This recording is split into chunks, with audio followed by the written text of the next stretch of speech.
¿Qué onda? Hola, ¿cómo estás? Aquí andamos. Buenas tardes, buenos días, buenas noches. Soy Magda Yo soy Juan. y estamos en equipo... ¿Qué? Equipo crónico. Equipo crónico. Equipo crónico. Y el tema de hoy, pues para recapitular, es sobre... Bueno, nunca dijimos en el capítulo previo de qué íbamos a hablar, ¿no? No. Bueno, ok. Entonces, vamos a hablar sobre las mujeres en la ciencia con esto que es el mes de marzo, por pues la conmemoración del 8 de marzo, que es el Día de la Mujer. Uh-huh. Y como se supone que deberíamos de saber, no es una celebración por que somos mujeres, que es en mi caso, sino pues es la conmemoración de esta lucha por los derechos de las mujeres que se ha logrado pues poco a poco, lamentablemente. Sí, no, o sea, se conmemora. Bueno, es que no sé si conmemorar sea la palabra correcta, pero fue el incendio en una industria textil. Sí, donde murieron 26. Porque hablamos de eso por alguna razón el gordo quiso hablar de eso en Equipo Geek. Entonces ahí pueden ver un resumen chiquito sobre por qué se trata el día. ¿Quieres? Sí, yo empiezo. Ok. Pero ni dijimos qué íbamos a hacer. Sí. Bueno, lo que vamos a hacer. Vamos a hablar sobre las mujeres en la ciencia. Magda investigó 3 mujeres, yo investigué otras 3 mujeres. Cada uno eligió pues el ramo o el rubro en lo que se desempeña. No solo vamos a enfocar en lo tradicional, que es química, matemáticas y astrología, que es lo más común. Magda creo que va a hablar de una paleontóloga, una matemática. No de una paleontóloga, pero la podemos mencionar. Especialmente traje a colación una antropóloga.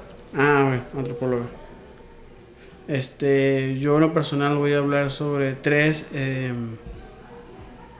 mujeres que de cierta manera estuvieron involucradas en mi formación, que es en la genética, un poquito de mi gusto por la astronomía y sobre la ecología y la bioética, que también es una parte muy importante de mi formación, sobre todo en la universidad. ¿Nos quieres hacer los honores otra vez? Sí. Bueno, ahora sí, que ya saben de qué se va a tratar este pedo. Vamos a hablar primero de Rachel Carson. Deberíamos subtitularlo aquí. Rachel Carson. Sí, lo voy a poner en ello. Así, porque en veces nuestro inglés creemos que suena muy bien, pero no se nos entiende. Ajá. De hecho, aquí voy a poner a ella y en el libro en el que me baso para hablar de ella, que de hecho es el que está aquí. Es este libro que se llama La Primavera Silenciosa. La portada tiene muchas variantes, pero esta es una que encontré aquí en México. El libro original se llama Silent Spring. Fue escrito en 1962. De hecho, es que este libro podríamos llamarlo la obra magna de Rachel Carson. Ella era una bióloga marina que estudió en la universidad. ¿Cuál te he dicho que era? ¿Hopkins? Sí, John Hopkins. John Hopkins. Que es una universidad muy reconocida en estudios de medicina en Estados Unidos. Uh-huh. Y a nivel mundial. Sí, ella estudió biología marina. Posteriormente estuvo como interna y estudiante de doctorado en la Universidad de Maryland. Y ella fue una de las primeras personas, no sabré si es exactamente si fue la primera, pero por lo menos para mí fue la más relevante en hacer conciencia sobre el daño climático, sobre todo enfocado al daño climático generado por pesticidas. En los años 20 se creía que los pesticidas no generaban ningún tipo de problema a la salud de las personas. De hecho, hay un famoso video que no lo he logrado encontrar otra vez, pero son unos niños comiendo en una mesa muy similar a esta y los empiezan a rociar con una nube de químicos para demostrar que los productos químicos son seguros. Posiblemente estos niños murieron horriblemente de enfermedades en los pulmones, seguramente también alguno tuvo cáncer por la exposición a químicos tan peligrosos sin ningún tipo de protección. Bueno, Rachel Carson escribió un famoso artículo, fue en ambos formatos, que se llamó La Primavera Silenciosa. Fue su 4ª obra y en ella hacía una recapitulación sobre los efectos de los pesticidas y cuáles son las evidencias que ella siguió para llegar a esa conclusión. Desafortunadamente las mujeres en la ciencia rara vez son tomadas en serio, rara vez se les da el espacio que deberían y todo su trabajo fue prácticamente desacreditado por un científico cuyo nombre no me quería aprender porque quiero que se le olvide su nombre y tu historia, el hijo de puta madre. Este güey lo que hace es que saca un contraartículo que se llamaba El verano ruidoso, con un claro y muy personal, digamos, golpe hacia Rachel Carson, en el cual él desestimaba sus evidencias con, pues, falacias de autoridad, omitía ciertos datos, y realmente era porque estaba financiado por las empresas de pesticidas. Por eso este señor creó todo todo este artículo para pues poder seguir vendiendo pesticidas y usarlos a diestra y siniestra. De hecho, algo que vemos en la carrera de bioingeniería es el por qué se volvieron ilegales o por qué se prohibió el uso de PPTs, que es un tipo específico de químico que se utilizaba también en plásticos y un poco también en pesticidas, porque se descubrió que eran carcinogénicos, provocaban cáncer y entre otras problemáticas. También estaban relacionados los pesticidas con enfermedades genéticas, con malformaciones, con quemaduras químicas, problemas en la respiración, problemas en los ojos, problemas en el corazón, etcétera, etcétera, etcétera. Entonces Rachel Carson fue la primera en medir ese tipo de cosas, pero en el ambiente ecológico. Ella fue la primera en darse cuenta que estábamos envenenando los ríos, los lagos, los bosques, que estaban cambiando el ciclo de apareamiento de muchas especies, que muchas especies estaban muriendo o perdían facultades o tenían problemas para reproducirse.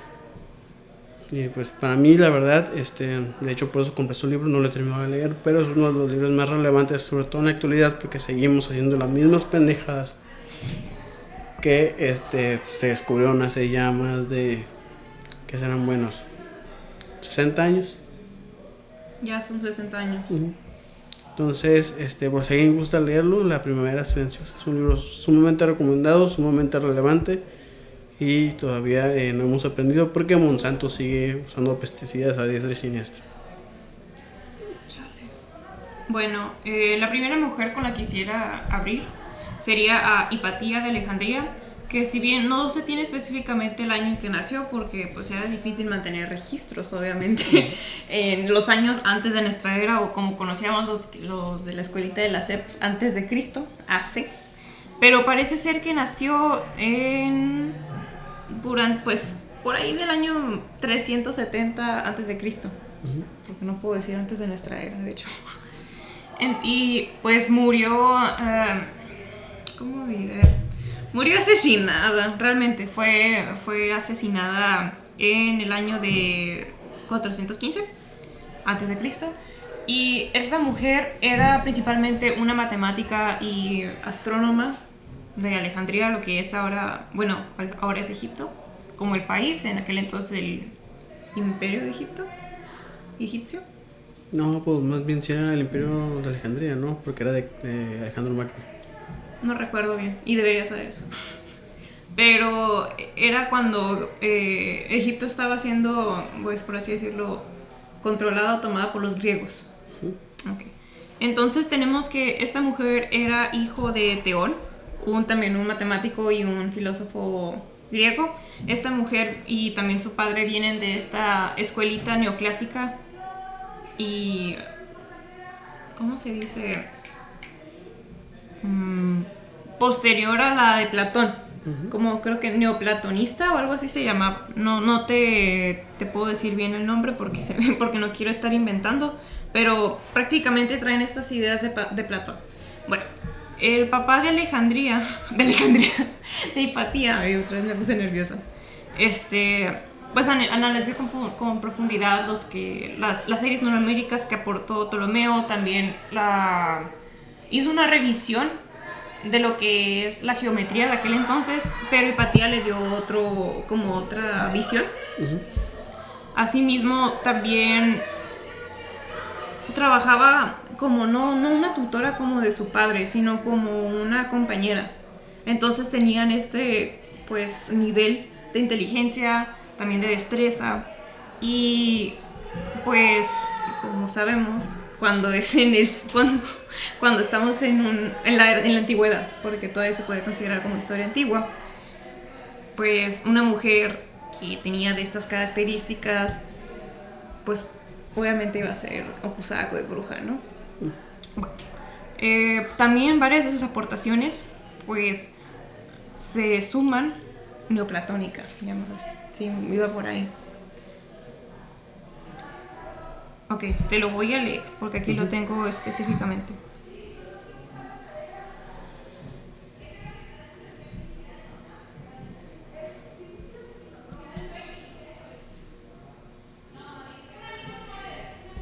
Ok. Hipatía y su papá también venían de la escuela del grupo de Pitágoras, pitagórica, y dice así: las ideas desarrolladas por los pitagóricos supusieron una importante aportación al avance científico. Su principal contribución a la cosmología fue desplazar la Tierra del centro del universo para colocarla como un planeta más, alrededor del Sol. Que pues esto vemos que es un paso colosal, teniendo en cuenta las concepciones de que incluso en la época de Galileo Galilei, que es en los 1400, que la Tierra se supone que es el centro del universo, ¿no? Y que era plana. Entonces ya empiezan a tener estas concepciones de que la Tierra no es plana tampoco. Y también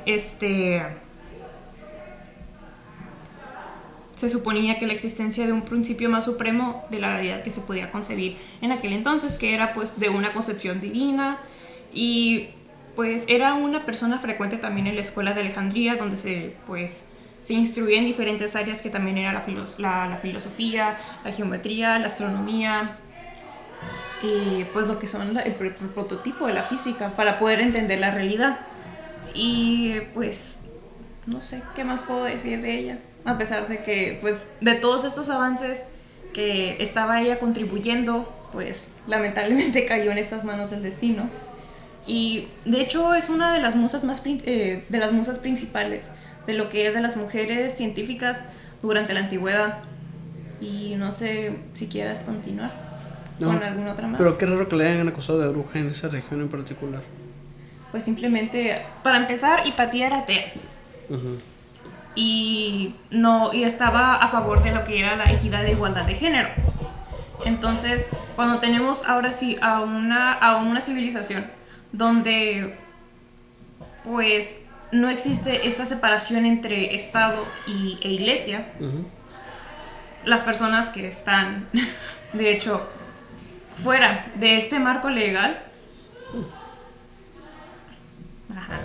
y ahora una mujer que es letrada, que día con día realmente no hace estas apariciones públicas donde están comunicando, porque también de las ideas de Platón era decir todo al aire, no nomás y ya un güey los escribía como lo era Sócrates en aquel entonces.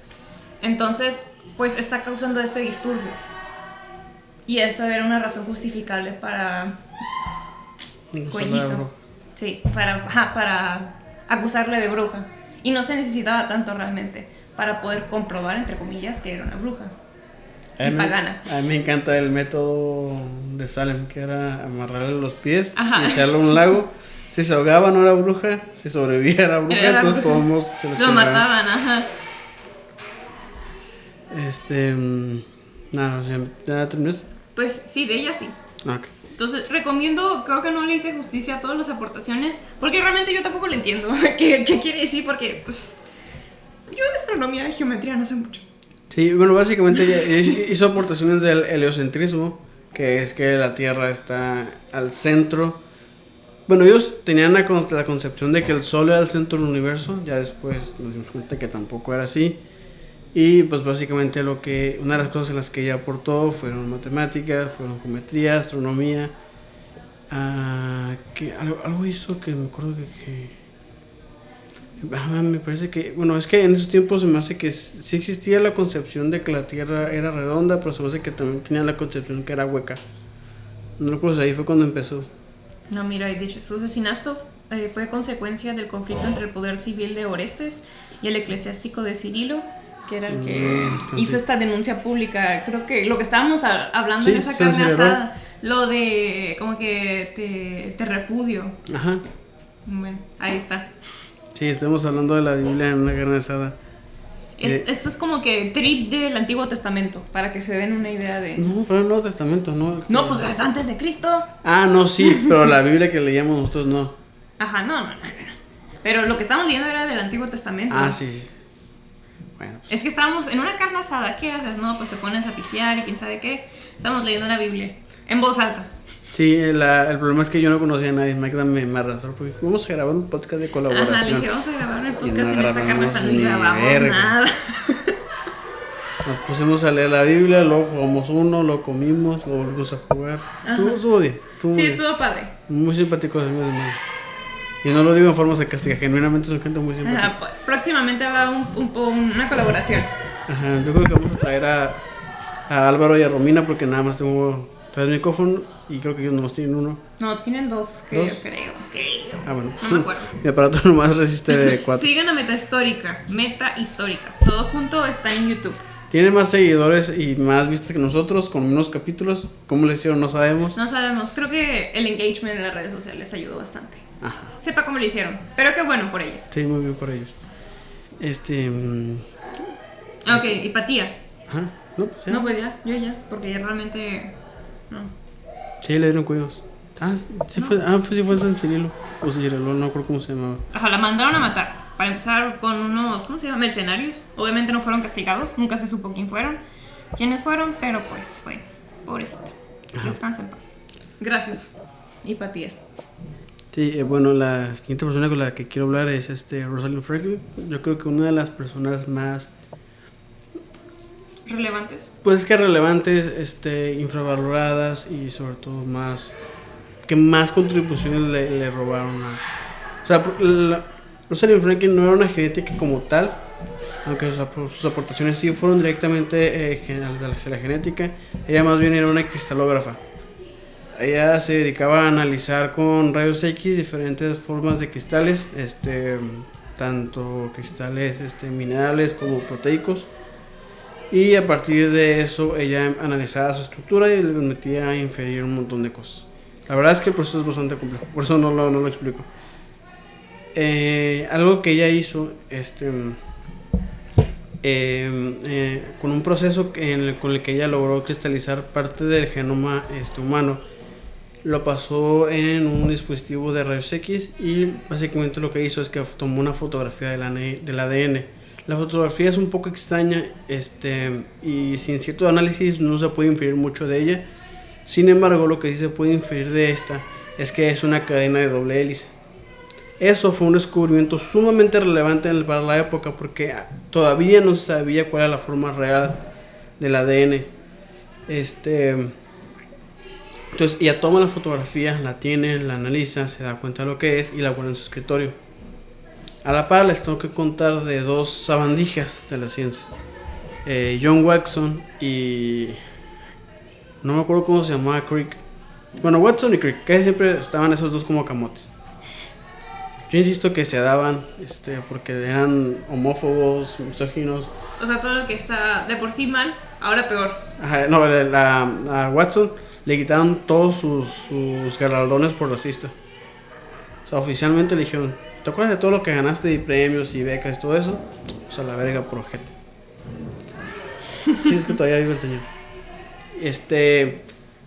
Watson y Crick habían llegado a una conclusión similar de que el ADN tenía una cadena de doble hélice por otros experimentos. Sin embargo, ellos no contaban con la evidencia tangible suficiente para poder comprobarlo. Esta estructura de doble hélice. O sea, sabían que tenían algo, pero no sabían qué era. Ajá. Porque su evidencia sugería diferentes figuras. Una de ellas la doble hélice. Uno de sus becarios dijo: hay una señora que acaba de tomar una fotografía de una proteína. Voy a ver qué pedo. Entonces se mete a su oficina, abren sus cajones, sacan la fotografía y se la da a estos güeyes. Y estos güeyes, en vez de decir: oye, no te pases de vergas, es la contribución de alguien más, el plagio es algo muy delicado, no es ético, no es profesional, dijeron: huevos, ya tenemos la evidencia suficiente para determinar que la molécula del ADN sí es una cadena de doble hélice. Y estos hijos de su puta madre se ganaron el premio Nobel sin incluir a Rosalind Franklin. Por supuesto que no lo iban a incluir. Sí, aparte porque el güey es misógino. De hecho, es que Watson era tan mierda de persona que en muchos de sus libros, obviamente esos libros ya están, censurados, pero en muchos de sus libros, en el prólogo, nada más era criticar a Rosalind Franklin. O sea, así de mierda de ser humano era este cabrón. O sea, que le hizo el trabajo. Ajá, criticar su forma de vestir, de que... señor culero blanco. de los que todavía hay. Y el maduro todavía. Ajá. Y sí, a ella le robaron su descubrimiento de que el ADN es una cadena doble hélice. Gracias a ese descubrimiento, erróneamente se le considera a Watson como el padre de la genética. Cuando yo creo, mucha gente también comparte mi opinión, que la verdadera madre de la genética debe de ser Rosalind Franklin, por su descubrimiento de la cadena de doble hélice, que a partir de ahí se pudieron hacer muchísimos descubrimientos más. Y esta mujer no siguió como que haciendo más estudios en la genética. Es que ella no era genetista, era cristalógrafa. Entonces, o sea, sí, ella hizo todo un proceso, siguió haciendo descubrimientos sobre cristales y todo lo demás, pero desafortunadamente ella fallece por cáncer de ovario. Como todavía no descubrían que los rayos X eran mortales y se usaban en exceso, lo más probable es que el cáncer se lo provocó con una exposición prolongada a rayos X. Y falleció y no le dieron el premio Nobel porque el premio Nobel no da premios póstumos. Eso y que no se le iban a dar. O sea, recordemos que a Marie Curie su segundo premio Nobel no se lo querían dar y le estaban acusando una infidelidad. Y así como que... ¿Y eso qué tiene que ver? Ajá, aunque sea cierto, como que ¿qué putas tiene que ver con la ciencia? Ajá. Por eso no se lo querían dar. Y es como que... Oh, la moral. Oh, de hecho, ahora que lo dices, cáncer de ovario, la próxima persona de la que quiero hablar falleció de una causa similar, cáncer uterino. Chicas, realmente es necesario que vayan cada 6 meses con su ginecólogo para hacerse un paparín con agua. Concientización. Bueno, ¿algo más que quisieras agregar de Rosalind Franklin? No, nada más. Fue una gran persona, muy inteligente, que rompió paradigmas para su tiempo. En los tiempos donde una mujer estudiosa era mal visto. Bueno, ya no tanto, pero... Ya no tanto, pero todavía... Hay un estigma de todos modos. Ajá. Sobre todo en las ciencias que son como duras. Ajá. Entonces, bueno, pues eran los tiempos donde te acreditaban por histérica. Sí. Cuando la histeria existía como enfermedad. Ay, miré un documental sobre eso y dije, puta madre, o sea, no tiene tanto tiempo como creímos de que eso se quitó. Mínimo existe el vibrador. Al menos de lo rescatable. Porque te pudieron mandar a un manicomio por tener histeria. Ajá. Que bueno, también esa es la historia de la Castañeda, que podríamos hablar de ese tema. Sí, de hecho sí, tengo varias información sobre eso. Otro. Sí, es un lugar espantoso aquí en la Ciudad de México. Ya no existe, pero ajá. Ya no existe, fue derribado, pero espantoso en todo sentido de la palabra. Bueno, en todas las psiquiatría de psiquiatría ha sido espantosa. Cualquier hospital psiquiátrico durante principios del siglo XX, horrible. Y parte del actual, todo espantoso, sí, las condiciones. Necesita muchas reformaciones. Bastante, sí. Y humanización. Y mucha regulación. Bueno, pues descansa en paz. De nueva cuenta, Rosalind Franklin, gracias. Y la segunda mujer que yo trataría sería a Ada Lovelace, que es como se conoce ya con su apellido de casada. Nace como, de hecho, hija del escritor Lord Byron, que también era un lord, de que yo sepa si era un matrimonio, que estaban casados la Lady Byron y Lord Byron para aquel entonces, se separaron. Y pues bueno, Ada Lovelace es famosa por como darle esta interpretación a la máquina analítica de Cabbage, que la convierte en la primera programadora, porque aparte de que crea, por ejemplo, una traducción de un manual que hizo un científico italiano, que ahorita lo voy a estar profundizando un poco más, también le agrega nuevos símbolos, le agrega un lenguaje en el que se pueden comunicar estos comandos, por eso se convierte en la primera programadora de la historia. Y pues, por programación, o sea, toda la tecnología que tenemos aquí, básicamente por eso es relevante. Como estaba comentando, ella es hija del escritor Lord Byron, un escritor neorromántico, o no, romántico porque era el siglo XVI, no, XVIII. Y pues sus padres se separaron prácticamente al mes que nació ella. Creció sin un padre, posteriormente en 1816. Su padre deja Inglaterra por ser expulsado prácticamente. Es que ese güey no estaba bien de la cabeza. Es como el escritor excéntrico en toda la extensión de la palabra. Como un ¿Cómo se llamaba este pintor que también era como un Dalí, pero escritor? Más o menos, pero Dalí no tenía una relación extramarital con su hermanastra. Ah, bueno. Un Woody Allen. Un Woody Allen. Prácticamente, asco. Bueno, y ni están tan padres sus poemas. Entonces, esta muchacha crece con su mamá y tiene esta educación, pues, que la trata de encaminar hacia un camino de datos duros, de ciencias exactas, porque su mamá decía, no, pura nada, quiero que se acerque a lo que su papá estaba metido, ¿no? Y entonces, pues, de hecho, Ada no es como que le sacara mucho la escritura, sí era dotada en eso, era como casi una mujer, aparte bonita, que tenía un título de nobleza posteriormente, y era una mujer bien posicionada en la sociedad inglesa, porque recordemos que ellos funcionan todavía casi como si fuera un sistema de castas.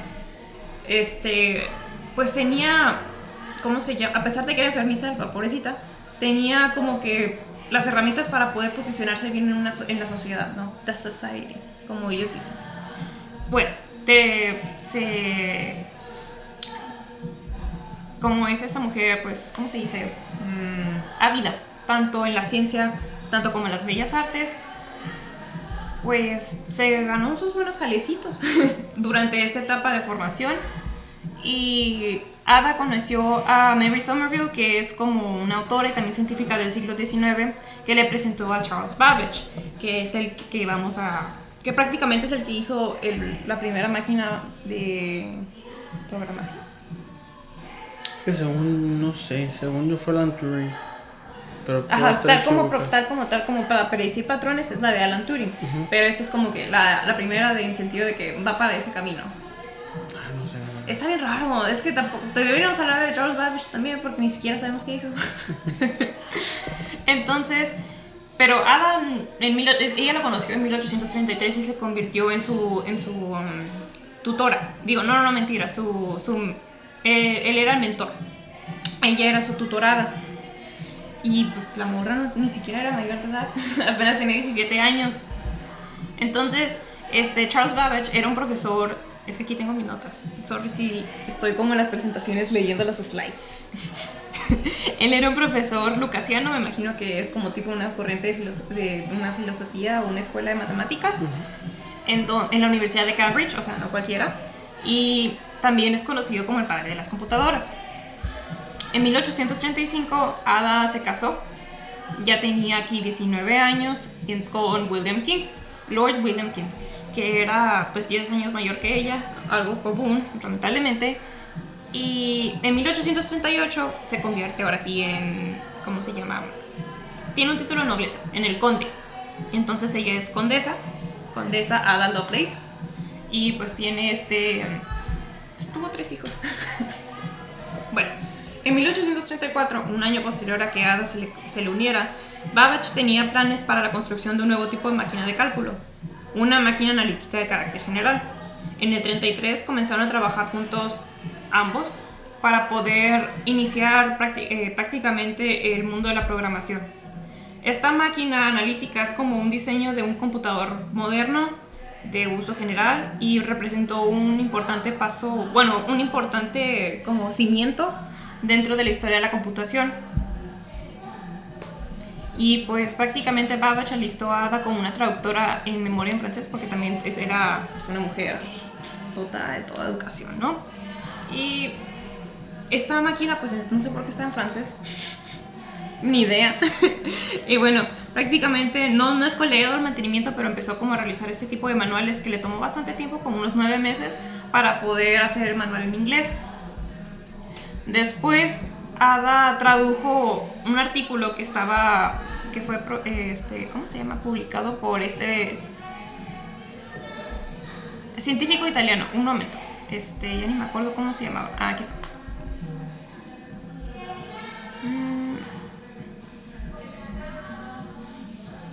Ok. En 1842 el matemático italiano Luigi Menebra publicó en francés, ahora sí porque estaba en francés, una memoria sobre la máquina analítica. Entonces Ada la tradujo, le agregó prácticamente pues su sazón, más otro nuevo lenguaje para que existiera este patrón ahora sí, para que la máquina tuviese el funcionamiento, lo que es el análisis de los datos, y se convirtió en la primera programadora bajo esta premisa. Entonces, Ada no solo tradujo el artículo, sino que pues, le había añadido este conjunto de lenguaje y de notas y la hizo mucho más grande el manualcito este. Entonces, lamentablemente tuvo que publicarlo bajo sus iniciales porque pues por la censura, ¿no? Porque si era publicado por una mujer no lo iban a publicar, no lo iban a editar. Y J.K. Rowling pasó por lo mismo. ajá, aunque no estamos de acuerdo con las posturas personales de J.K. Rowling en este canal. No, pero por eso ella se ponía J.K. Rowling. Sí. Y de hecho creo que Mary Shelley también, pero más o menos fue parecido. Creo que publicó primero bajo el nombre de su esposo para publicar el libro de Frankenstein. Pues es que también Marie Curie primero estaba primero el nombre de Pierre Curie y luego el de Marie Curie. Sí. Y posteriormente, pues ya en 1843 también publicó una serie de notas sobre la máquina analítica de Babbage.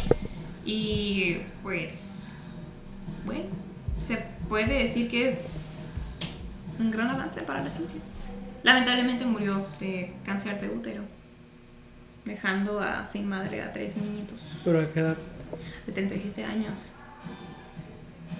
Ah, pero están peludos los niños. Más o menos, sí.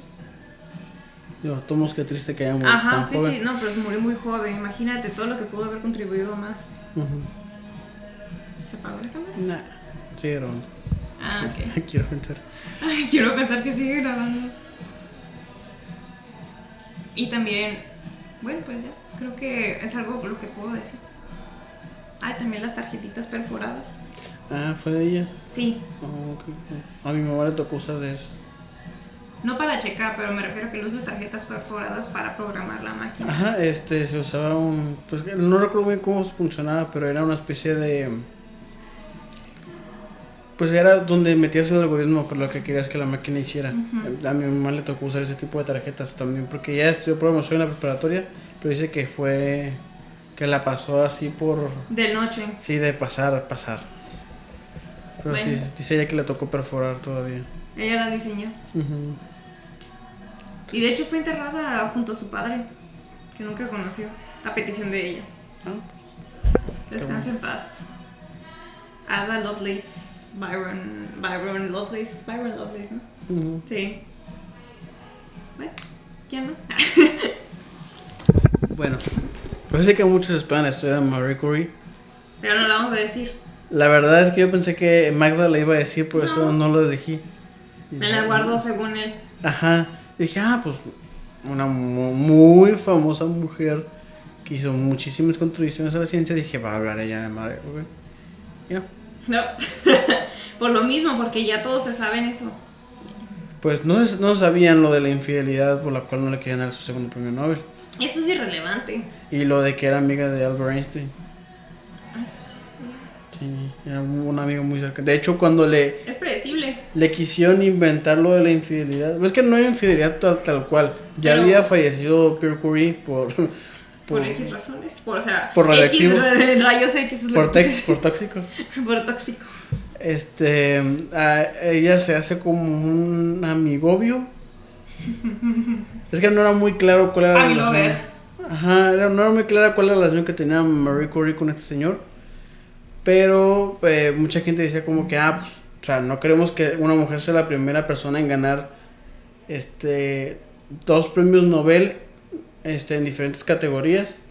Entonces lo que vamos a hacer es pues inventarle eso de que está siendo como que infiel, que no... Hay que demeritar su imagen pública. Sí, como que no es moral, y porque generalmente los premios Nobel no le gustan como que manchen el honor de su institución. Entonces, el prestigio, sí.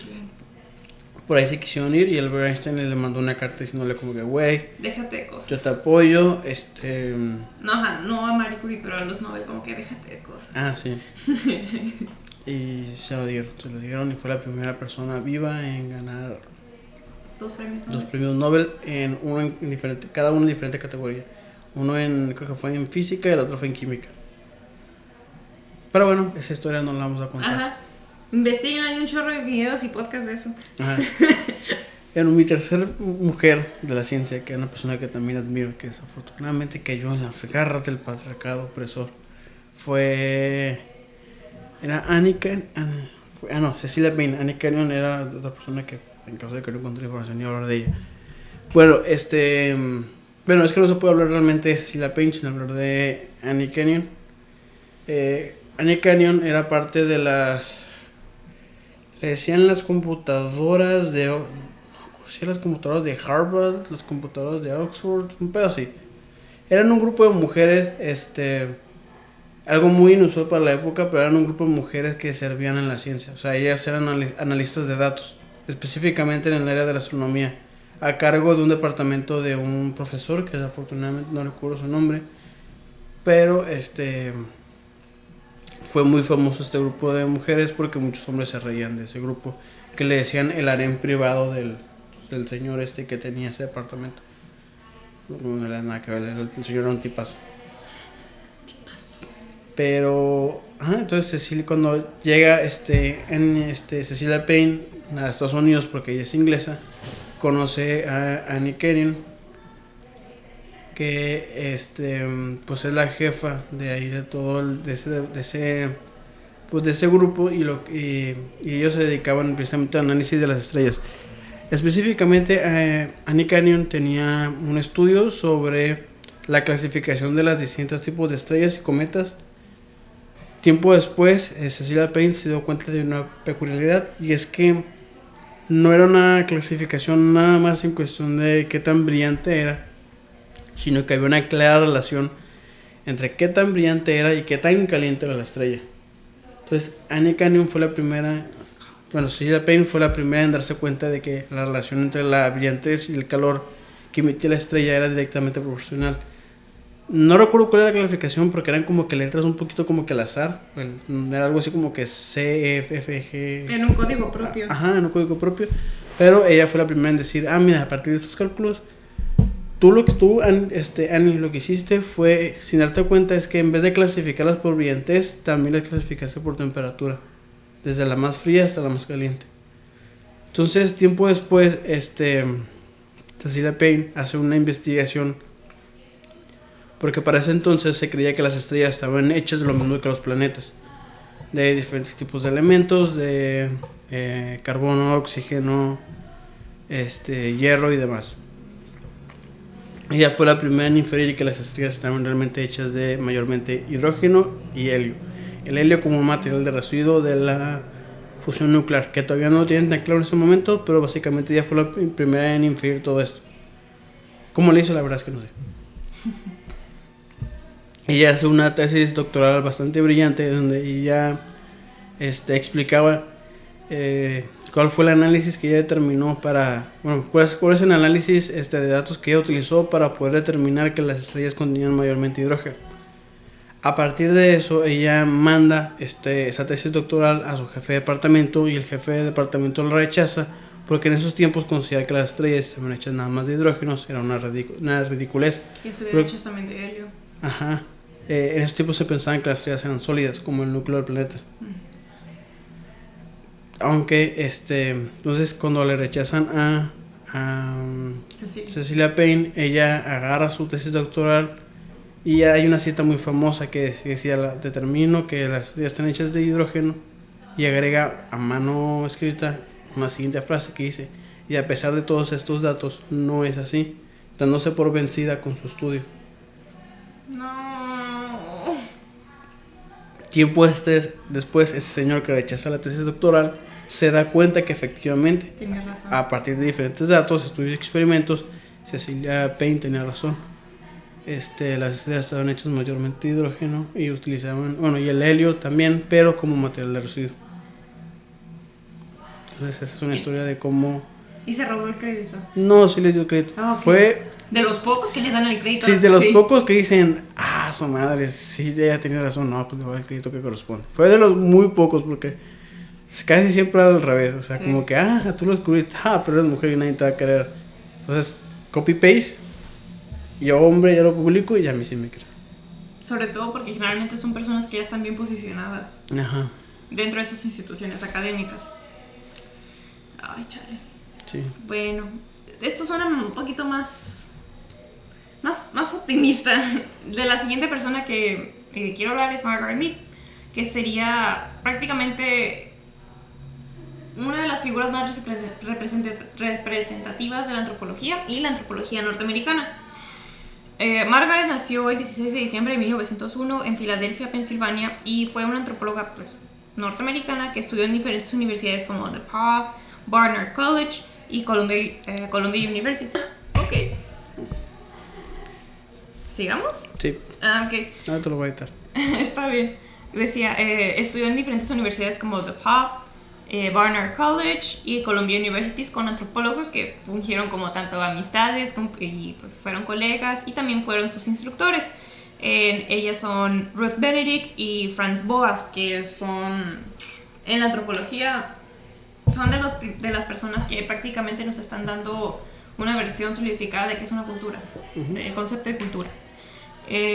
Bueno, Mead fue la primera antropóloga en estudiar la educación y la crianza en niños en distintas culturas, porque como ella era muy fan de lo que es el trabajo de campo, ella se estuvo paseando sobre todo en lo que es en el sureste asiático, lo que son países de Indonesia, Malasia y también en regiones como oceánicas, o sea, del archipiélago y con los australianos. Bueno, son los aborígenes de Australia y Nueva Zelanda. Entonces, pues, estudiando no solamente a estas culturas con las que sí tuvo un acercamiento de frente a frente, y de hecho hay documental en YouTube sobre estos, de hecho, documentales que ella realizó en las expediciones que ella hizo, ¿no? Como, pues, para poder presentar como que, mira, estas culturas se manifiestan así. Bueno, hizo estas comparaciones también con otras etnografías que son como prácticamente los reportes. No quiero que me crucifiquen los antropólogos, pero son prácticamente como el trabajo de campo, la investigación ya formalizada, ya con una estructura, ¿no? De lo que es esta metodología del trabajo de campo. Bueno, entonces al analizar estas diferentes culturas, sobre todo en lo que es en el estudio de la educación y la crianza, de las personas jóvenes, o sea, los niños, adolescentes, puede influir en lo que es en el carácter de esta persona a largo plazo y cómo va a ser como persona. Entonces, tenemos que, bueno, esta era una idea, de hecho, algo innovadora porque nos había presentado y hacía un poquito más o menos de razón al psicoanálisis, Freud, pero no va en ese, ¿cómo se dice? Para esas tiradas, ¿no? Bueno, y presentó esta teoría pues al público por primera vez y pues adquiere este carácter a lo largo de sus estados de crecimiento y socialización y acaba siendo definido de acuerdo con las necesidades específicas de cada cultura.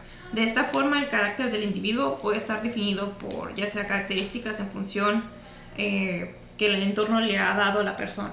Bueno, entonces, pues también demostró los diferentes roles de géneros que existen en diferentes sociedades, así como una concepción holística de la cultura. Esto quiere decir que se expresa a través de la interconexión y relación de todos los diferentes aspectos de la vida humana. Y pues esta visión holística la convirtió en un especialista en todo tipo de aspectos culturales, que realmente los pasamos por alto porque los vivimos día con día. Pero realmente cuando tienes una estructura acerca de cómo tú estás viviendo la vida y cómo es tu sociedad y cómo es esta comunidad, pues te quedas pensando, no manches, sí es cierto, es algo específicamente de esta región, en esta parte del mundo, en esta parte, en este tiempo delimitado, de cómo se están dando estas manifestaciones culturales. Como por ejemplo que Mexicali, que es la ciudad donde nosotros vivimos, no les vamos a decir en dónde, y en dónde estamos grabando, era muy común que los domingos en las tardes se diera el rol. ¿Qué significaba esto? Que los domingos se ponían a pistear en la vía pública y se daban el rol por una calle muy famosa de aquí. Entonces, esa es una concepción cultural, porque es algo práctico, es algo, inherente de Mexicali como tal. Y también sucedió en un tiempo debido porque pues ahora es ilegal tomar la vía pública en México. Entre comillas. Todos lo hacen. Bueno, yo no mamá. Yo ni siquiera manejo. Y bueno, también pues está mencionando que ella, bueno, da muchas aportaciones a lo que es a la diversidad cultural, porque también es una mujer que cree en la equidad de género y no es racista y no es homofóbica, que es algo que dices, pues es normal, ¿no? Pues no, en aquel entonces no, que te estoy hablando de la década de los 60, ¿no? Ya, pues por eso está el movimiento de los derechos civiles. Pero bueno, fundó el Institute for Intercultural Studies en 1944, o sea, algo temprano, de hecho, y es posterior por la Segunda Guerra Mundial, que ella estaba totalmente en contra de, y pues era una defensora prácticamente de los derechos humanos e igualdad. Consideraba que los patrones de racismo, belicismo... ¿Te está dando risa? ¿Te está dando... No. Ay, bueno... Estamos en un cuarto encerrado donde hace mucho calor. Sí, la verdad sí, tenemos ganas de una nieve. Bueno, y racismo, belicismo y explotación ambiental, también algo que retomaría Rachel Carson en unos menos de 20 años. Pues, ¿En qué tiempo fue eso? 1944. Bueno. O sea, esto es durante la Segunda Guerra Mundial. Uh-huh. Y bueno, pues esta explotación ambiental, todo este conjunto de pues malos atributos que realmente tiene la civilización humana, pues eran capaces de modificar con estos dichos esquemas en los que pues estamos funcionando, ¿no? También pues trabajó en bastantes años en el Museo de Historia Natural en Nueva York, en el que sale Una noche en el museo, uh-huh. Tanto en el equipo de etnógrafos y pues curadores de diferentes exposiciones a favor de la diversidad cultural. Y ella es Margot Mead. Entonces, es algo que también quería comentar durante el podcast, que a pesar de que pues, estamos reconociéndoles a estas mujeres que estuvieron en los campos de las ciencias duras, pienso yo como futura historiadora, ¿no?, que existe como que esta exclusividad a las ciencias sociales que no nos toman tan en cuenta o que no son ciencias de veritas. Si bien somos como pues científicos sociales que están más basados en pues, especulaciones como son en economía o en hechos históricos del pasado, concierne a diferentes como escuelas uh-huh. de pensamiento, como también lo es en la psicología, pues son conclusiones subjetivas porque el ser humano es subjetivo, pues, y es algo que también deberíamos como que empezar a tomar en cuenta, porque también hay diferentes psicólogas, también educadoras como es la señora Montessori, que hizo muchísimos avances en la educación. Que desafortunadamente se ha adjudicado a los ricos. Exactamente. Y todavía en contra de la Primera Guerra Mundial y del fascismo italiano, cuello. Pero entonces como que hay que tener esta visión menos centralizada en las ciencias duras, que obviamente estas mujeres también merecen este reconocimiento, pero todos somos importantes en lo que es en la construcción del conocimiento y descubrimientos en la tecnología. ¿Algo más que quisieras aportar? ¿Seguro? Sí. Ok. Si quiero una nieve porque hace mucho calor. También quiero una nieve. Bueno, pues creo que eso es todo de nuestra parte. Próximamente hablaríamos tanto de... ¿Qué estábamos diciendo antes? Ya ni puedes pensar, ¿verdad?